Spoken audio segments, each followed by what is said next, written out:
পহেলগাঁওয়ের ভয়াবহ জঙ্গি হামলার ঘটনায় শোকে মুখমান দেশ। পহেলগামের বিশেষ করে পুলওয়ামার পর এত বড় সন্ত্রাসের ঘটনা ঘটেনি উপত্যকায়। আর এই পরিস্থিতিতে জম্মু কাশ্মীরের ন্যাশনাল কনফারেন্সের ডাকা কাশ্মীর বন্ধে কার্যত স্তব্ধ জনজীবন।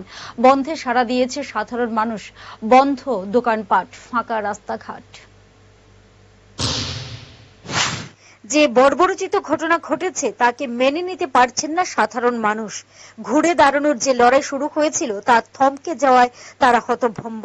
এইভাবে নিরীহ পর্যটকদের মৃত্যু যেভাবে আতঙ্কের পরিবেশকে ফিরিয়ে আনছে, তাতে কাশ্মীর ফের অন্ধকারে ফিরে যেতে পারে, এই আশঙ্কা সকলের।